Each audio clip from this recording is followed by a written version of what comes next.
अस्सलाम वालेकुम दोस्तों। उम्मीद है त जिते हुंदा खुश ऐं आबाद हुंदा। आऊं आहियां अव्हांजो पंहिंजो नज़ीर अहमद सुमरो। दोस्तों, वीडियो ॾिसण खां पहिरीं चैनल सब्सक्राइब कंदा ऐं बेल आइकन ज़रूरु प्रेस कंदा ऐं वीडियो शेयर ऐं लाइक ज़रूरु कंदा। दोस्तों, अॼु असां अव्हांखे टालपुर हुकुमरान मीर फ़तेह अली ख़ान टालपुर जे बारे में ॿुधाईंदासीं। असां अव्हांखे संदसि मक़बरो ऐं ज़िंदगी जो मुख़्तसिर अहवाल ॿुधाईंदासूं। टालपुर हिकु सिंधी बलोच क़बीलो आहे ऐं पाकिस्तान जे सिंध ऐं पंजाब सूबे में आबाद आहे। टालपुर मीर तला ख़ान जे औलाद आहिनि। उहे नादिर शाह जे हमले दौरान सिंध में आया। टालपुर बुनियादी तौर शिया मसलक सां तालुक़ रखंदा हुआ।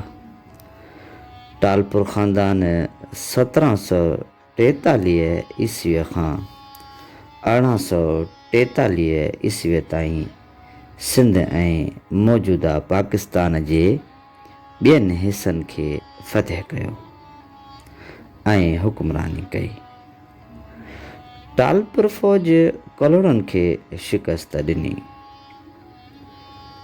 कलोड़नि सां जंग करण खां पोइ 1783 ईस्वीअ में मीर फ़तेह अली ख़ान जी हुकूमत हेठि हाली जी जंग में सिंध टालपुरनि जे कब्ज़े में आई ऐं मीर फ़तेह अली ख़ान टालपुर सिंध जो हाकिम थियो।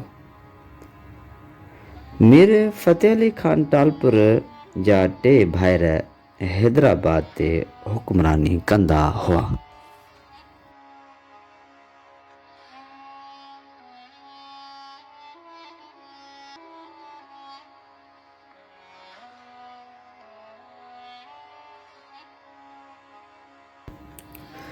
मीर फ़तेह अली ख़ान सभिनी भाइरनि जो प्रिंसिपल रहियो ऐं तमामु अहम उहिदे ते रहियो।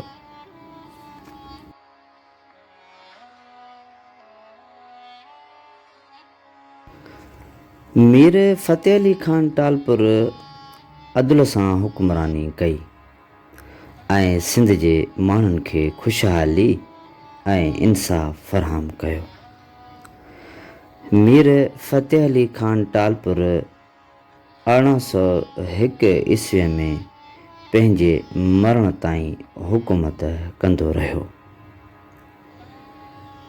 संदसि आख़िरी आरामगाह मक़बरो हाला शहर खां भाणोठ रोड ते 4 किलोमीटरनि जे मुफ़ासिले ते हिकु नंढे ॻोठ में मक़बरो आहे। दोस्तों, उम्मीद त वीडियो पसंदि आई हूंदी। जे पसंदि आई हुजे त वीडियो शेयर ऐं लाइक ज़रूरु कंदा।